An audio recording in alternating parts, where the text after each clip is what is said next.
Good afternoon and good evening, guys, and welcome. Happy Sunday, all. I hope you're having a fantastic weekend so far. Really excited to get to talk about this topic today, and I am joined by the best possible person I can imagine. We have got the lovely Darth Arlena. Hello, sweetheart. Hello there, and thank you for having me, Purple. And Oh, hello, you are chat. so welcome. We might be geeking out a little bit in this show, Yeah, guys. just a little bit. Just a little bit. But before we do, let me say hello to everybody. So we have got Ren Zero. Good to see you. We've got a Dagger Outlaw. Good to see you as always. Psycho Dwarf 9. Hello, love. Zax. Hello. Good afternoon. Good evening to Archer Colin. Good to see you. We have got Leah Rose. Hello, sweetheart. We have got both Bash Brothers. We've got Mark and Chris. Hello, gentlemen. Good to see you. We've got a Polynese minion. Hello, sweetheart. Welcome. Let's see who else has joined. I know we've got a few more people. Louise, good evening, honey. Good to see you as well. Keely Chow, Roll Tide Keely, and DJ Ronnie G. Good to see you as well. I hope you're having a good one.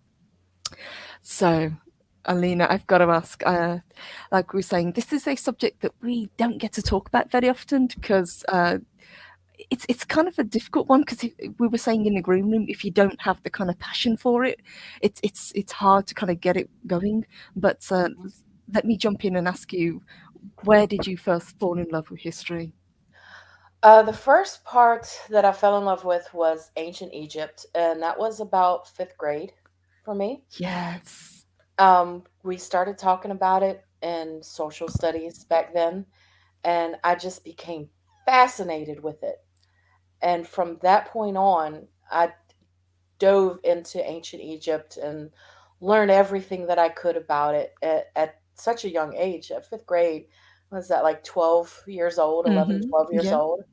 And I was fascinated with it. And from then, it went on to different aspects of history. But fifth grade was my starting point. That's amazing. And I think it makes such a difference to kind of be hooked early on. Like you say, for us, I'm guessing it's the same for you as well. What they first start to teach you, it's uh, um, Egyptian history, it's Roman history, it's Greek history, and you get to learn about all the gods and the goddesses and all the Hmm. stories, and that kind of gets, it's what grabs kids, I always find. Yes. Yeah. And talking about Greek and Roman as well. I always liked Greek history more than Roman history, but Hmm. there's so much more about Roman history than there is Greek. I found that as well, yes, absolutely. And maybe because it's closer to our time than Greek history was. Hmm. And I think also it makes such a huge difference. I'm not sure if it was the same for you, but to have teachers that had that passion for the subject as well. For me, I was really lucky to have a teacher that lived and breathed the subject. He loved talking history, and it made such a difference. Hmm. Yeah, unfortunately, I didn't get that in high school. Uh, it wasn't until college that I got a history professor that was really into history, and they Hmm. taught it exceedingly well. But in high school, it was kind of boring. Luckily, history is a subject that has always, since fifth grade, came natural to me. And Hmm. I didn't really have to study for it at all. And I would have so many people mad at me because I would ace a test and not have studied. And they would fail, be like, "How did you do that?" I'm like, "I don't know. It just happens." Are you the sort of person that can really kind of recollect like facts and figures of history, or do you Yes. just know it because you love it so much? It's kind of a combination. Because I can cite, dates and stuff like off the top of my head out of nowhere. And then also because I took my own time to study stuff Hmm. uh, out of school because it's just something that was always so fascinating to me. And you don't learn I don't know about over in England, but in the States, we don't learn a whole lot about Egypt and Rome and Hmm. uh, Greece and all the ancient civilizations. It's just touched upon.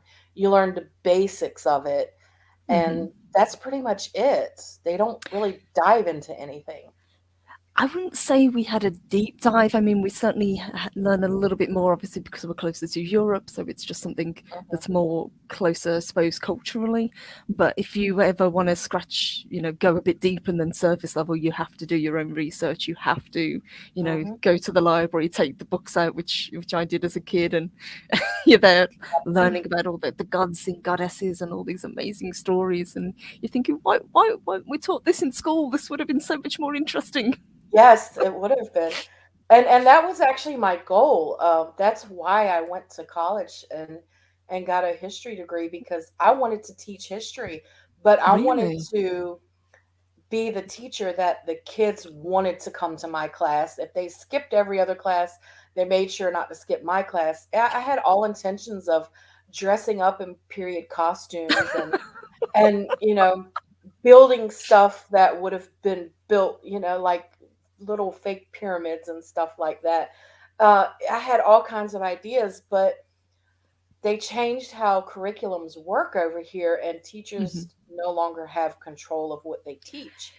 So I Yes. don't want Yeah. to teach what you want me to teach. I'm going to teach what my kids need to learn. So at that point, I was like, that, and then I wanted to do the Troops to Teachers program, and I couldn't do it because they said, well, you need to choose math or science because we don't have anything for English or history. And I'm like, well, I want to do history because my degree is in history, and it wouldn't make sense for me to do math or science because I am horrible in math. I have to count on Same. my fingers when I'm adding. And you don't want me as a math teacher. No way. And science just doesn't really, there's certain aspects of science that do interest me, but again, it goes back to historical science. So it wouldn't make sense for me to teach science either. English, I've always been very good with English and writing, but it's not something that I really want to do. I wanted to teach history, and it just never came to fruition. So that was my goal. It didn't happen, but I'm my kids always tell me I'm full of useless knowledge and I could probably go on Jeopardy and win lots of money, but Do it. I use my history knowledge for other things. So I love that, and I love the idea that you were so passionate about this subject that you wanted to pass it on to the next generation. I can definitely see you being one of those fun teachers, that people you never know what you're going to get when you go into this class. And I absolutely agree. This whole idea that teaching has to be rigid and structured now, it just stifles creativity. it really does. Yeah, it does. And that's a shame because history, it's one of those subjects that obviously, because it's so vast, you can pinpoint something, and this can be the main focus of your life, or you can just have a broad knowledge and a broad love of history in general. Mhm. Yeah. I tell you, it's something, and what I've always wondered, Purple. I'm going to ask you this. I've always wondered. Now I know how they teach the Revolutionary War here in America. How Hmm. do they teach it over there? Because I've always heard that if you go to Britain, when they talk about and teach the Revolutionary War, they call it just a little tiff. Pretty much, yeah. It's kind of glossed over, to be honest. It's like it's a footnote in history where it really shouldn't be. It's definitely not something that we have a tendency to dwell on, which is a shame because, as you say, it is history. It is part of our history. It's part of your history. It's something that two countries that are very close together now Mhm. shared. Yeah. It's like, no, George the Third, we don't want anything to do with you because of your stupid pennies on tea tax, but We we never still got over the tea, like by the way. you.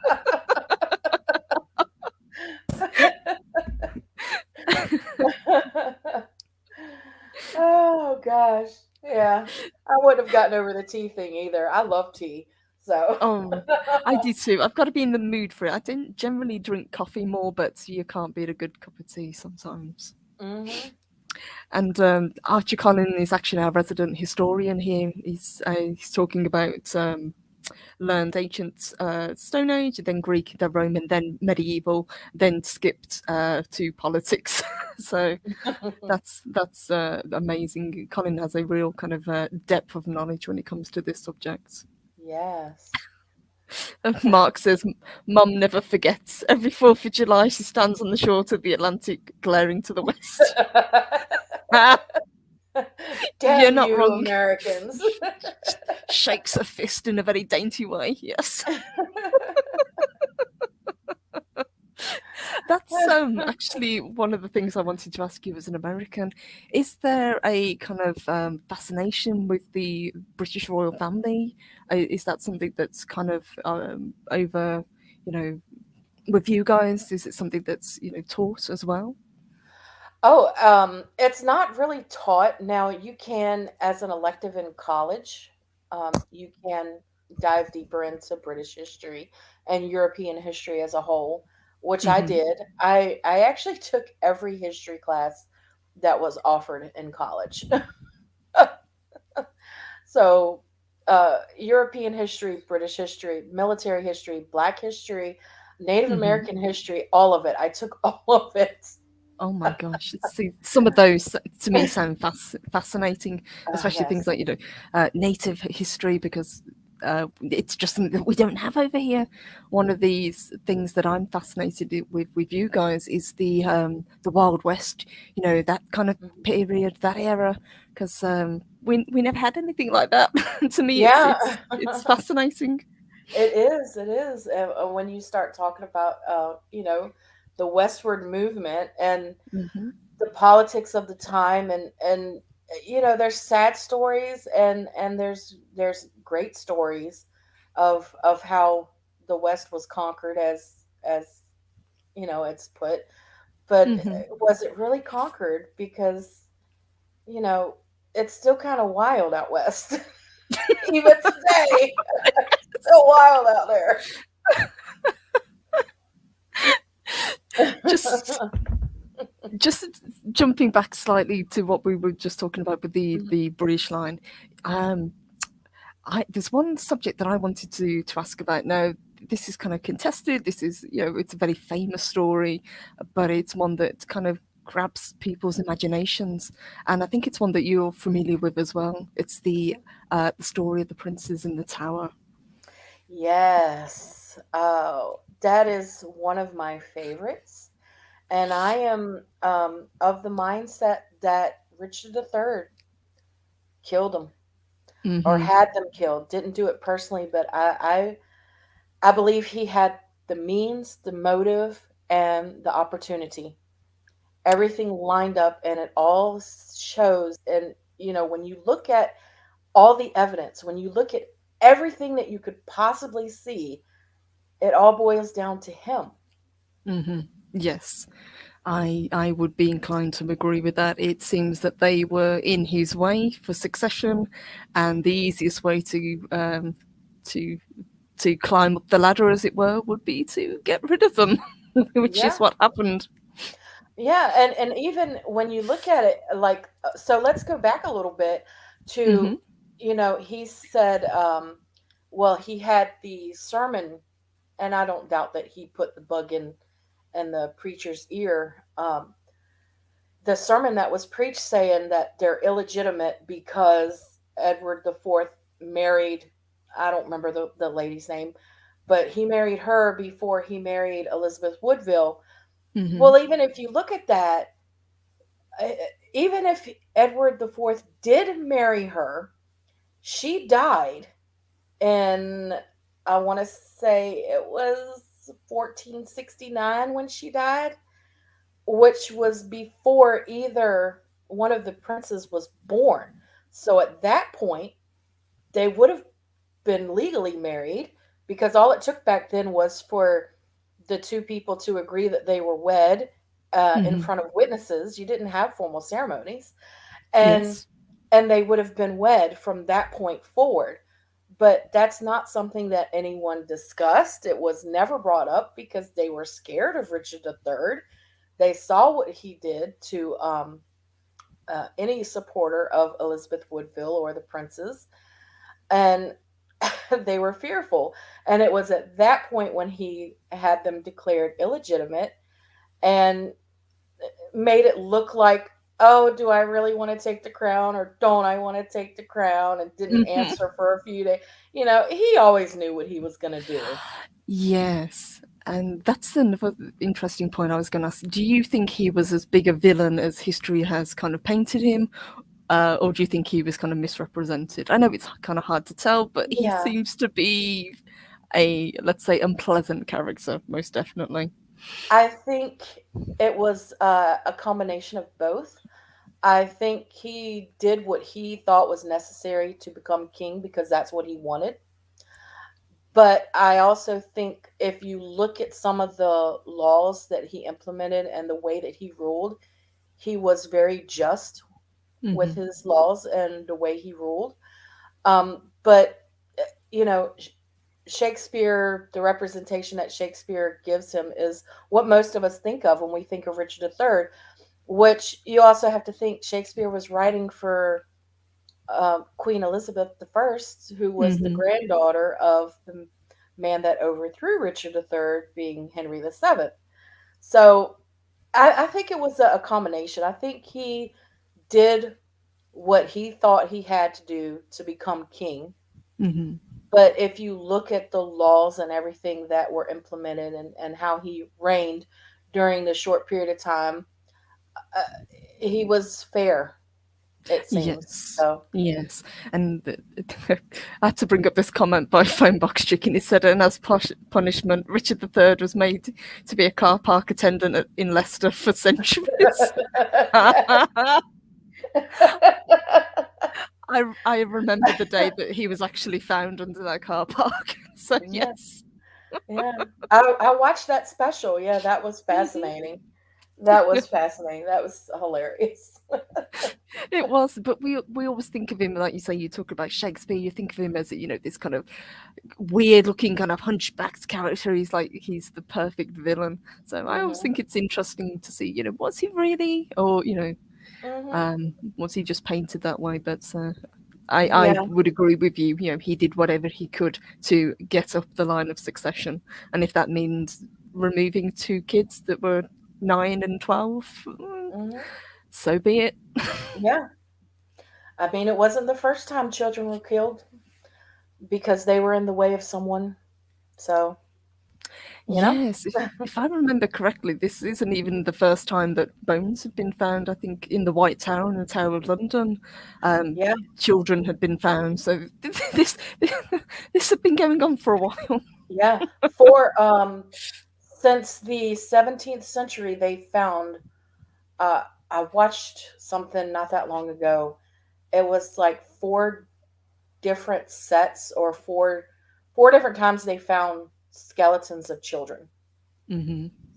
But the first one they thought might have actually been a monkey because, well, a small monkey because they did have the zoos there from the 11th century onto the what was it, the 18th century. So what we call a zoo. Yes, what we call a zoo, but what in fact was just some really miserable animals in enclosures that was completely unsuitable for them that people Yes. used to throw food at. Yes. Yeah. And Archie Connon, we were actually talking about horrible histories in the green room. Yes. Yes, and there is a connection with horrible histories to Richard III because Hmm. what was it? It was the guy that played Played Death. Death. Yeah, the guy Played that Death. played. Yeah. Yeah, and Horrible Histories. When I saw that on that special, I'm like, what? No, why is the guy that played Death on Horrible Histories doing this about finding Richard III? What? What is going on? What? You mean to tell me this guy's really a historian? What? Here's me thinking they were just kids entertainers, but no, he really does know his stuff. Oh yeah. Um, Oh, he's and that exceedingly intelligent. and that's another thing that we're pretty lucky with. Anyone that's really loves this particular subject, this history, we have a lot of very, presenters of TV shows that really know their stuff, that really kind of get into detail and make it fun for the audience.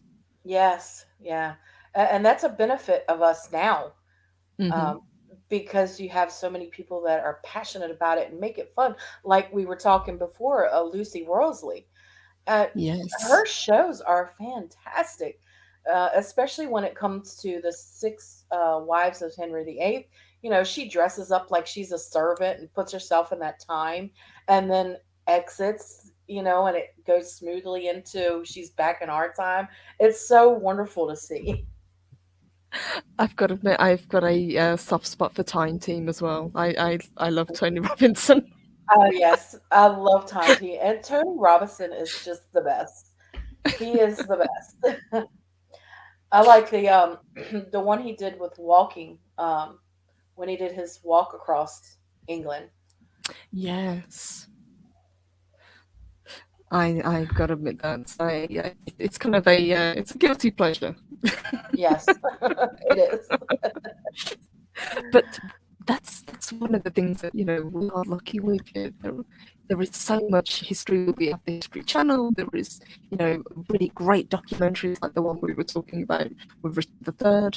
You know, there is, yep, Rent Zero, Fallbrook. You got it.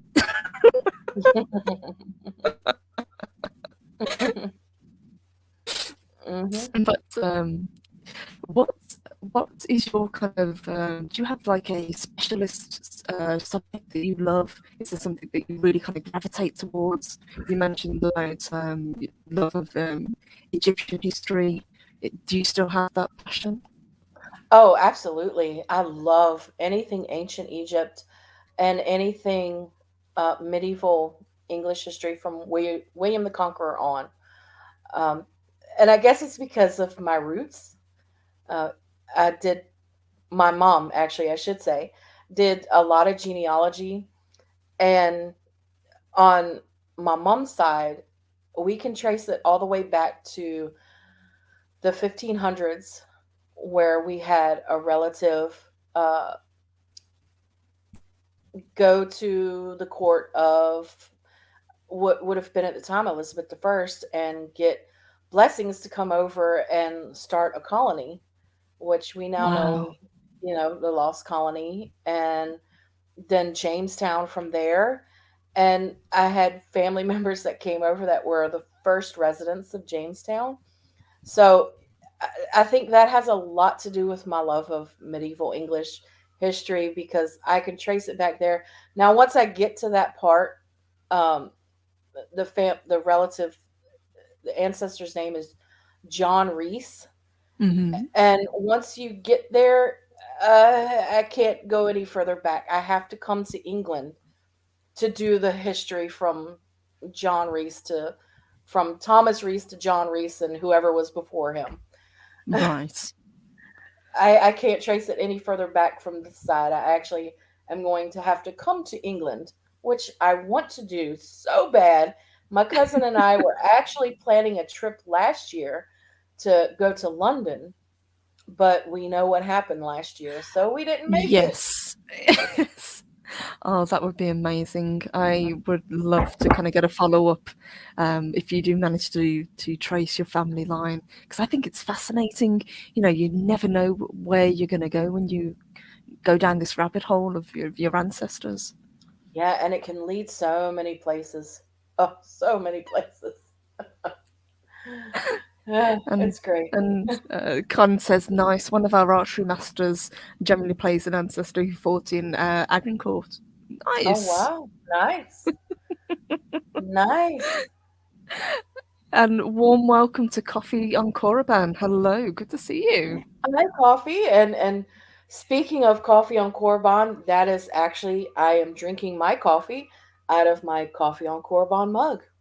Nice.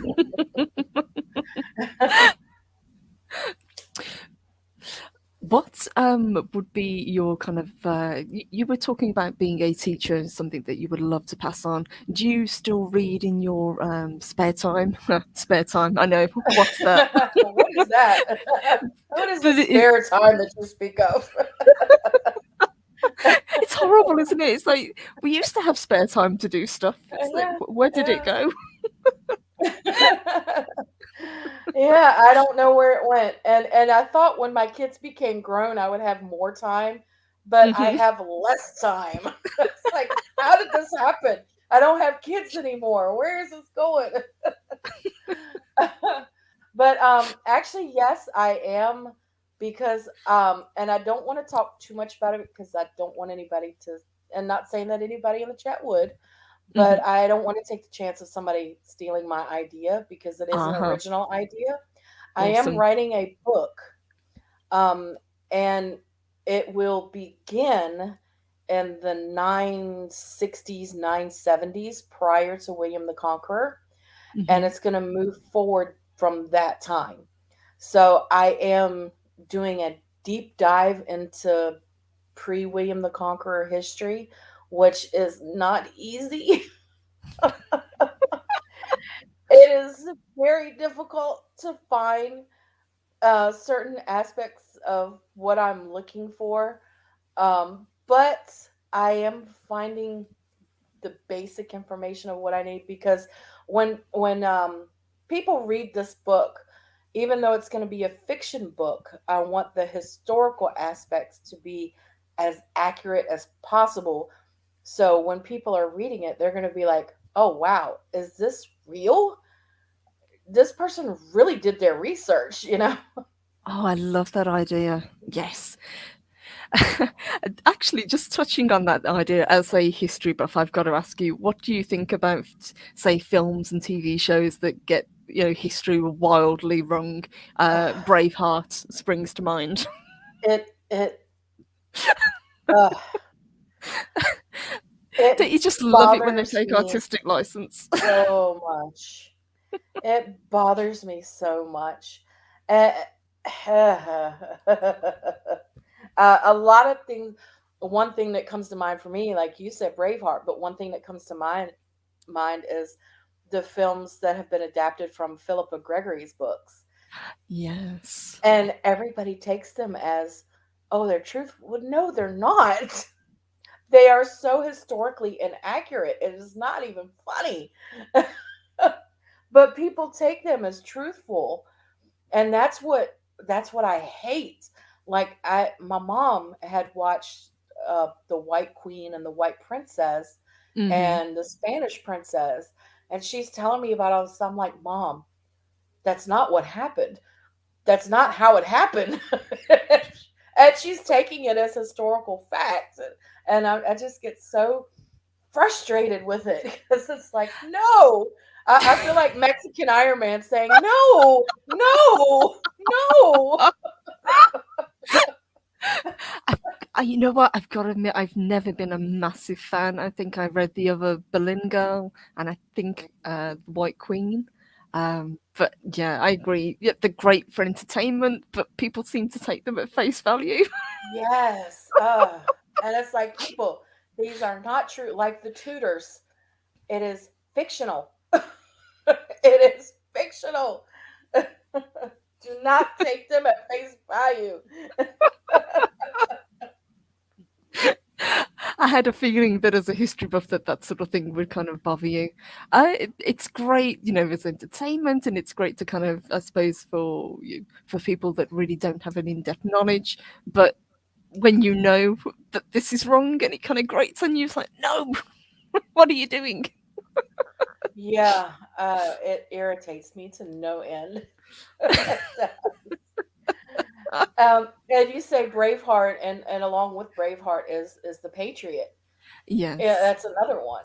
Uh, uh, uh, and the whole thing with William Wallace is, we actually don't know if William Wallace had a wife or not. We don't know what sparked his all of a sudden just going in balls a blazing, so to speak. We don't know what sparked that, but William Wallace is a very interesting character. He was, and Mark says, "Hey, you don't badmouth Nell." I like Nell. I think he's great, but once you kind of know more about William Wallace as a person, you realise he was a larger than life character. I've He seen was. his sword, and it's enormous. It's 5'11", if I Oh, recall wow. correctly, because the sword has to be on par with the shoulder. And William Wallace was 6'4", I believe, and that was, massively tall for that time. It was almost Yes. unheard of to be so big. So he really Yeah. was this kind of larger than life Hmm. hero that came about. Well, Yeah. hero, depending on which side you're on, Which I side? suppose. Yeah. And with that too, you think we really shouldn't know anything about William Wallace Hmm. because he was the youngest son of a minor noble. So for us to know what we do know about him is just amazing. Shows you the kind of person that he was. Agreed. And Mr. CCTV says you should watch the Tony Robinson special on Wallace. I've seen that one. I've watched it. That's Yeah. Yeah, that's a really, really good one. And Archer Collins says, what really annoys me is that people who get into history via these movies may have to actually unlearn what they think they know. Yes, a Hmm. lot of people kind of will watch and it kind of sparks their interest, and then they do obviously what we've done and what a lot of people here have done. They kind of, do their own research and they realize, wait a second, this, Hmm. this, this isn't what happened. It's like it's like wait a tick. This isn't what I saw on the TV screen. Exactly. And Zach says it truly comes back to sword size every time. Well, in the case of William Wallace, it was, it was earned. Yeah, it was. It was. Well, just like you guys pronounced the name several different ways, but Boudica. Mm-hmm. We shouldn't Yes. know anything about Boudica, but she was freaking awesome. And for the Yes. Roman historians to have written about her the way that they did tells you the kind of woman that she was. Mm-hmm. Because first she was a woman, they were under Roman rule, and this is, 2,000 plus years ago. We should know nothing about her. Agreed. Yeah, she should have been lost into history, a minor queen, as you say, the Iceni tribe. But Mhm. because she was so formidable and because she did what she did, we we still know her name, and there is a statue to her outside of Parliament. Um, Yeah. did you ever see the dramatization of Boudica's story? I think it had oh God, what's her name? I'd have to look it up. Uh, Play the lead role. No, I've never seen the dramatization of it. The only things I've ever watched on Boudica were the historical documentaries. Uh, I think it was just called Boudica, if I remember correctly. But it was pretty good. Alex Kingston was in it, um, so I enjoyed it. It was. I don't know if it's historically accurate because, like you say, the only side we have is from the Roman side, and that's what it Hmm. was pulled from. But I enjoyed it. Hmm. It was Yeah. interesting to see. I Yeah. find it interesting that with them doing the digs and the archaeology in certain parts of England, when they dig down to that time period, there's a whole layer of you can see where she came through and burnt everything. That just fascinates me to no end.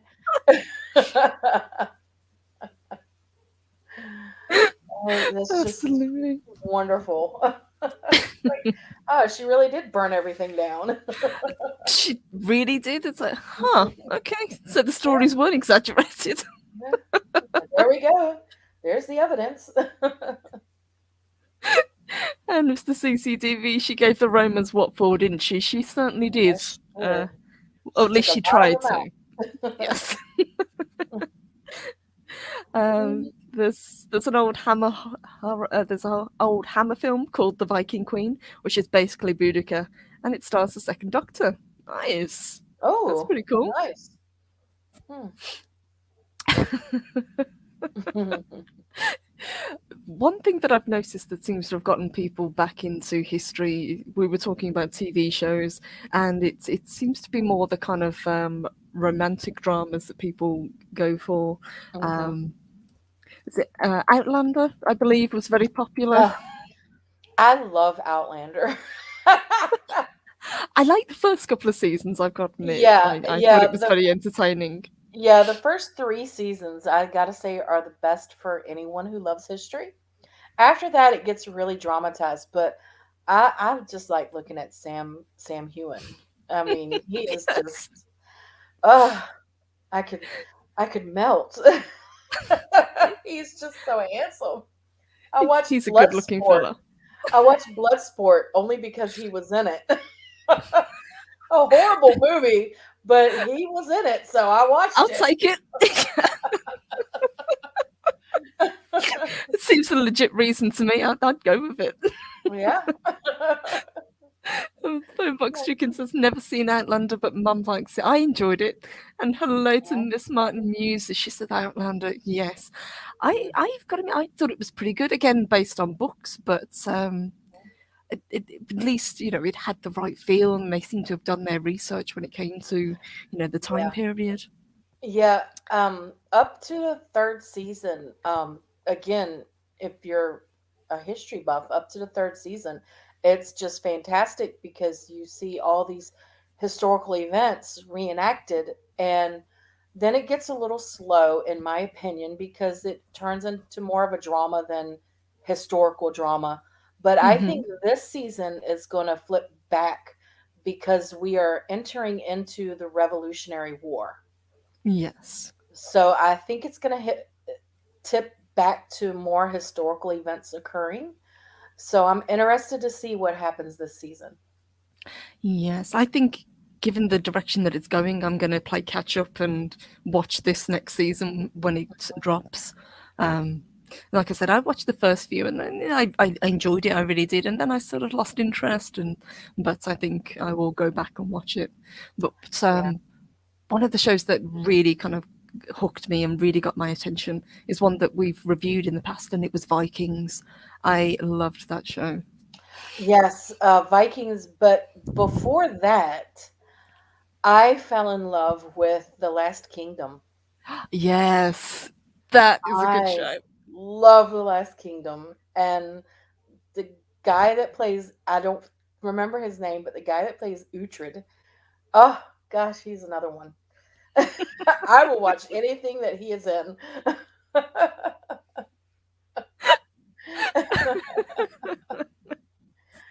You see, it's all about history, guys. That's it. It's all about the history.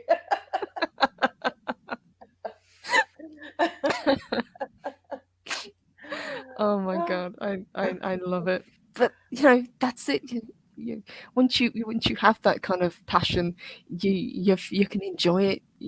Yes, we've got eye candy, but it's also really nice to know what's going on as well. So Mhm. you're not coming into it kind of blind. Yeah, and the thing that I liked about The Last Kingdom is, yeah, it's dramatized, but it's not overly dramatized. So a lot of the historical events that you see are actually how they occurred. Yes. So that to me makes a big difference too. I'd agree with that. One of the things that I wanted to ask you as a history buff, someone who's studied this subject and loved it for a very long time. Do you think that history has, as a subject, kind of gone out of fashion? Do you think people aren't as interested in it anymore, or do you think it's just something that a lot of people need to do their own research for, and something that they need to do their own kind of delving into, as it were? Yeah, I think that history is ever changing.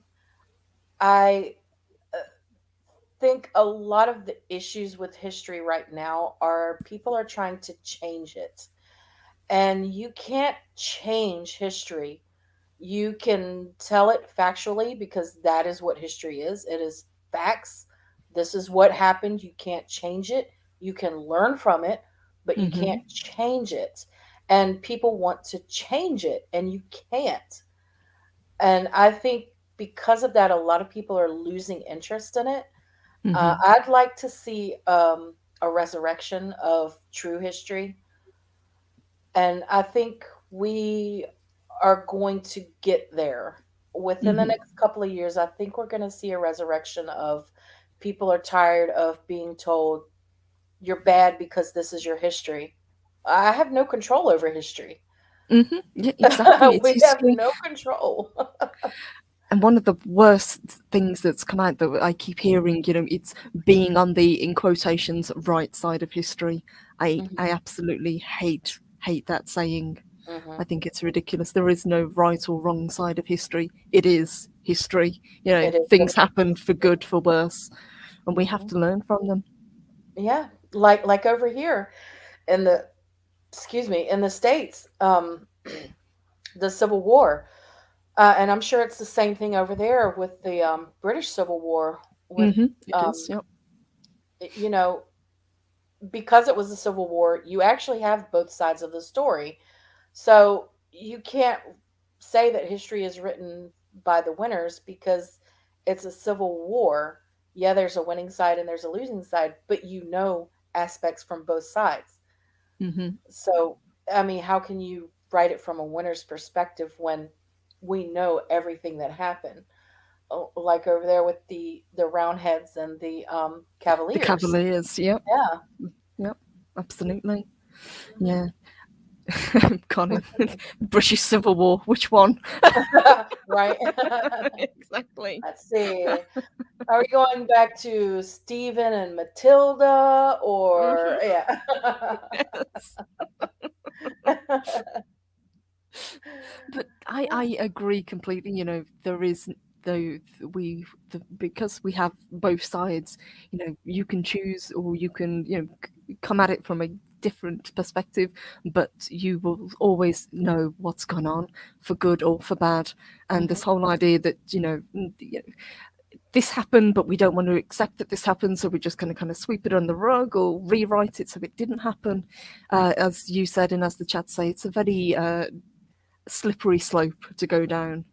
It is. It is. But, again, you can't rewrite history.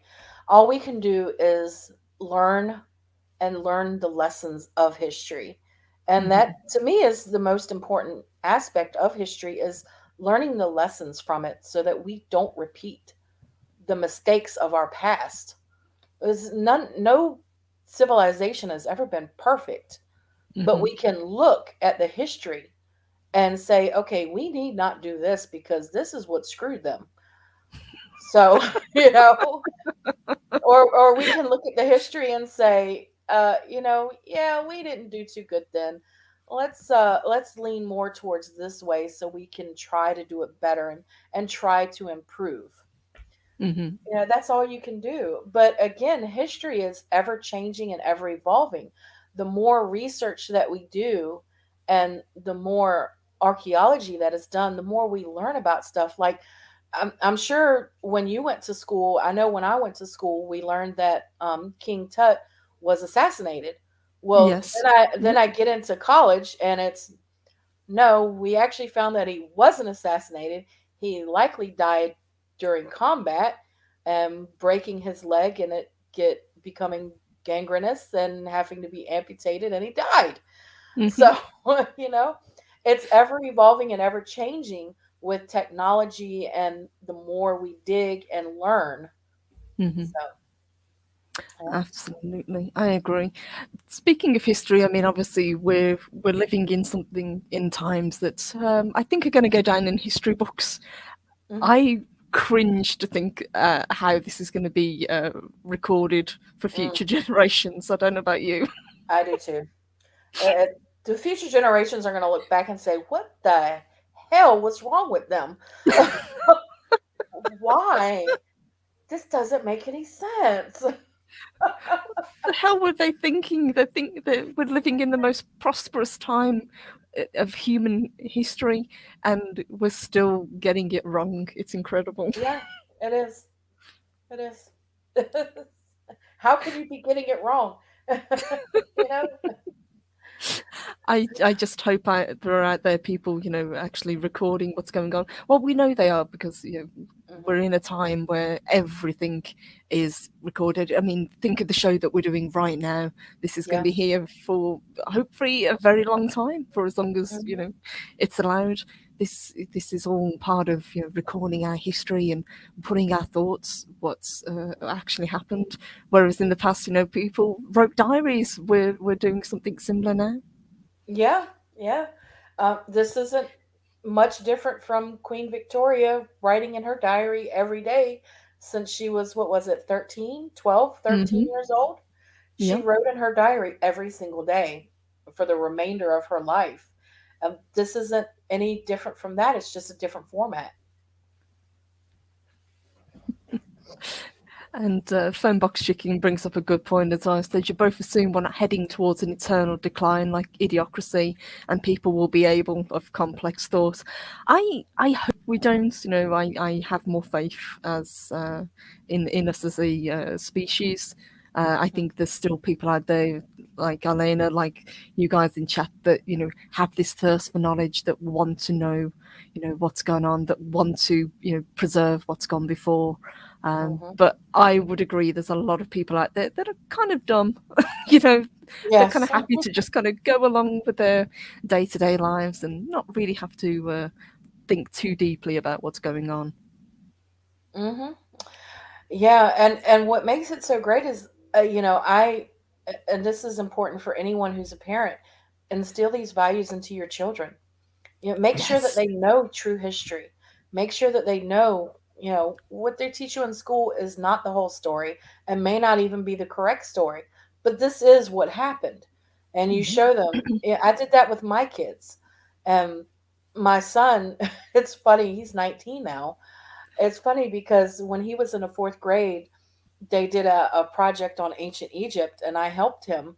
And his teacher wrote back and said, "Oh my goodness, how does your son at such a young age know so much about ancient Egypt? I am truly astonished and extremely impressed." And I'm like, well, he kind of gets it honestly. So, and I didn't help him much. That was the whole thing about it.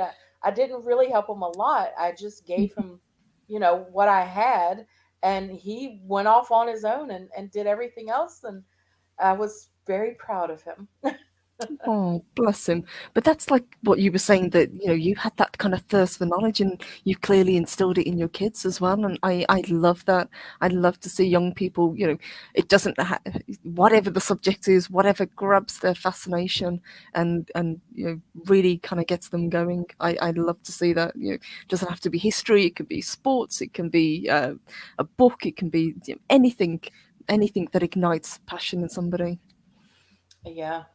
It's just that you have to ignite that passion, like you just said, because sometimes the passion is there and it's just underlying, and it just takes that spark.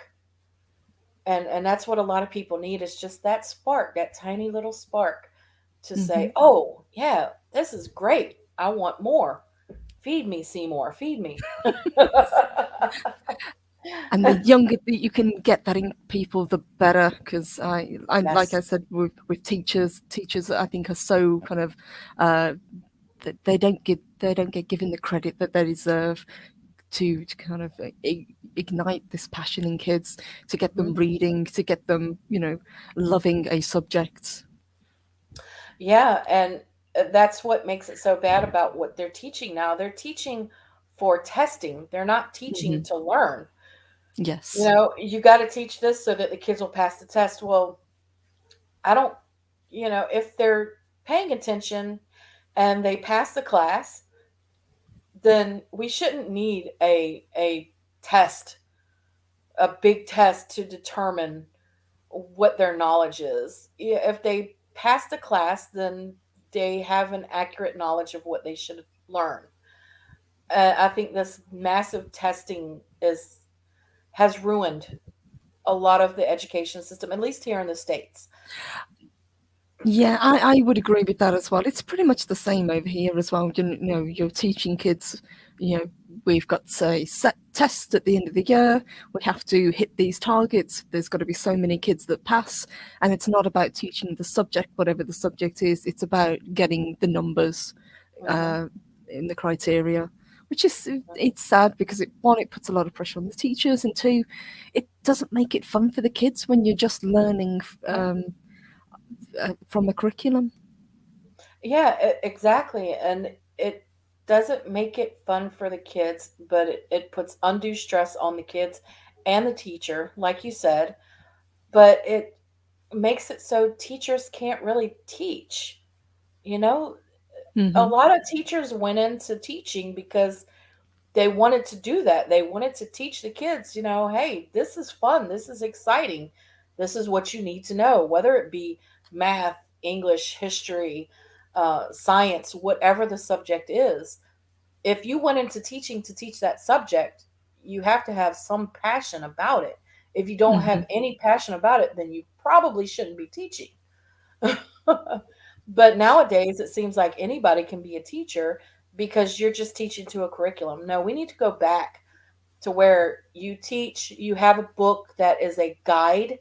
And that was what my college, my high school in 12th grade, which is the last year of high school here for Hmm. Americans.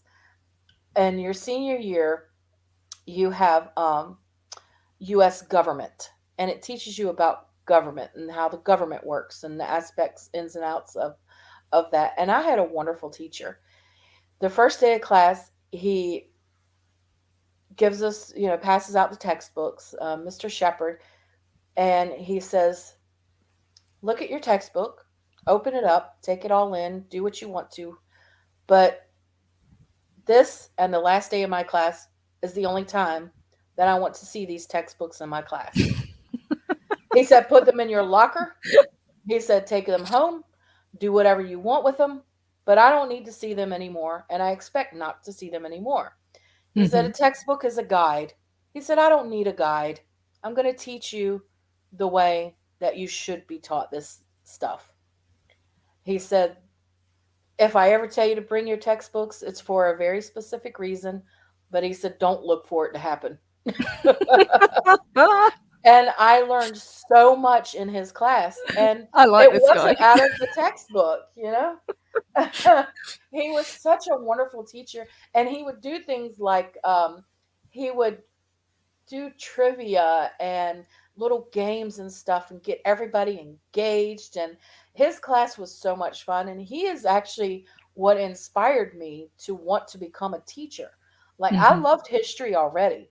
And when the way that he conducted his class, he was the one that made me want to become a teacher because I'm like, I want to be like Mr. Shepherd. I want to be that teacher that everybody wants to come to his class. They can't wait for fifth period for Mr. Shepherd's government class. Government is a horrible subject.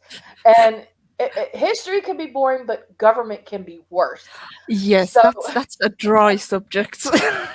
So for him to make a government class as fun and as exciting as it was, then that speaks volumes about the kind of teacher that he was. And he's the one that inspired me to want to pursue that.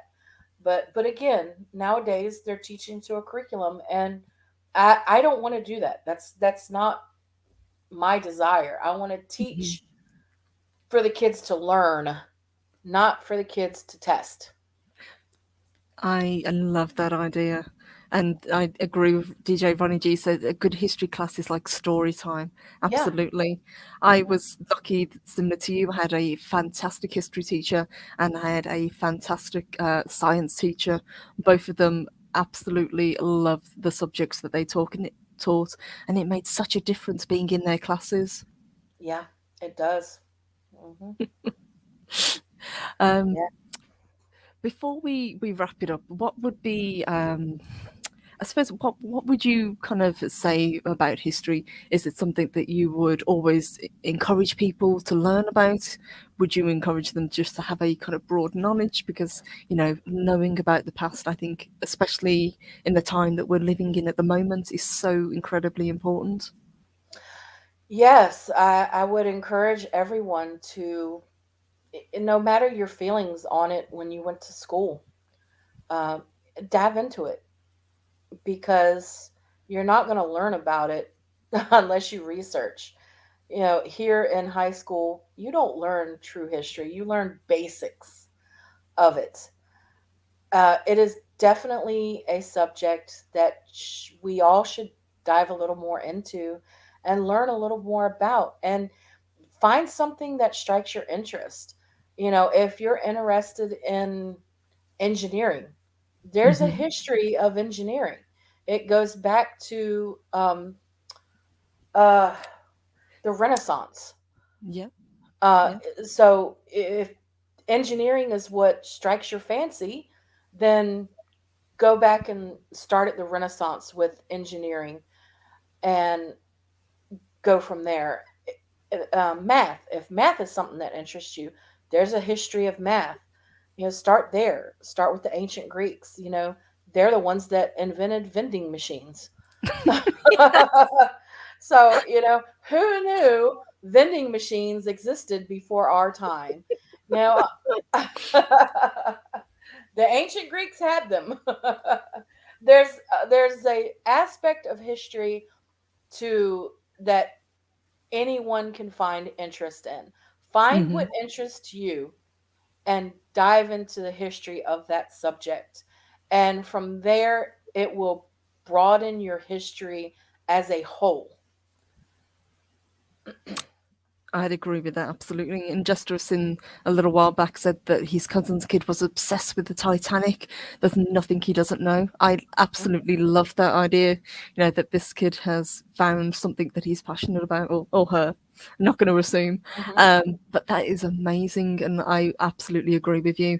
Whether it's just one specific time zone that you love, whether it's a particular, say, Romans, Greeks, Egyptians, Aztecs, the British royal family, the American Civil War, whatever it is that strikes you and gets your passion, that is amazing. That is something that I think is a fantastic idea. Um, Arlena, I've got to ask, would you be willing to come back? Because I would love to do another show like this, and love to do maybe a kind of deeper dive into a particular era of history. Oh, absolutely. I love this. This has been so much fun. I can't believe we've been talking almost an hour. It's I know. flown by. I would absolutely, it would be my honor to have you back to talk about this again, because guys, as we said at the beginning, it's a subject we don't generally get to talk about, but when you have someone as passionate as Arlena, it just gets you going, and you just really, you remember why you love this particular topic. Absolutely. Yeah. And thank you guys. You guys are the best as always. Um, Before we wrap up, what have you got coming up, honey? Well, every Tuesday and Saturday, I am the co-host and second part of the BackTube here on YouTube.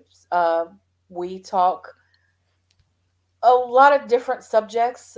We are Star Wars nerds. It is a Star Wars channel, so we talk a lot of Star Nice. Wars, which is why I am a Sith Lord. Eventually, I'm going to start my own channel, but I'm waiting to get a new computer and I'm moving in the next couple of weeks. So I want to get all of that done before I actually officially launch my own channel. But Nice. yeah, you guys can always find me on the VacTube. And if I'm going to be a guest on somebody else's show, I usually tweet it out. So if you follow me on Twitter, you'll see where I'm at. Yes, and a big thank you to Chris and Mark for putting the links out. Huge thank you, guys. Um, Alina, this has been an absolute blast to get to talk with you today. Yes. I knew it was going to be a good show. I knew we would get to geek out, and this has been Yes. just amazing. I cannot wait to do it again. I would love to kind of like do a deeper dive into whatever particular subject you would like to. I'd love to talk historical mysteries as well. I think that would be a Oh, fun one. yes. It would be so much fun. And thank you guys. Huge thank you. Yes, please, if you're not subscribed, please subscribe to the VacTube. Please subscribe. And you can find Arlena on Twitter as well. Um, so, guys, this has been an absolute treat today. A huge, huge thank you to my co host. It's been an honor to get to talk with her. I cannot wait to do this again. Yes, me too. I'm so excited already. I I've been think looking forward to today all week. me too. We're gonna have to make this into a series, do it at least once Yes, a month. yes. And Punkwater says, if I ever become famous, I would want Purple to have the interview exclusive. Thank you, sweetheart. That's Thank you so so nice. much. That's so sweet. So, guys, please keep an eye out for Arlena and with her next show that's coming up next week. I will be back tomorrow morning. I've got Starry Eyed Girl who's joining me, and we're going to be talking 80s fantasy films. And then Wednesday, I have a very special guest joining me, which I'm really excited for. Ryan Canal is going to be joining us Wednesday Oh, morning. So that should be a lot of fun. So, guys, have a wonderful rest of your weekend. Have a fantastic Sunday. And I hope to see you all soon. And Alina, thank you, sweetheart. It's been an absolute oh, pleasure. it was my pleasure. It was so much fun. Can't wait to do it again. Hell yes. And just before we go, a warm welcome to Zax for joining. Thank you, sweetheart. Yay. Yay. Thank you so much. You guys are the absolute best. I've been watching the chat, and you guys were on fire as usual. We have the best chat. We really do. Oh, yes. Yes, yes, the best. All right, guys. Have a fantastic rest of your day, and we will see you soon. And look out for more history shows because I think this is going to be a series that's going to be a lot of fun. Hmm. Take care, guys. Bye.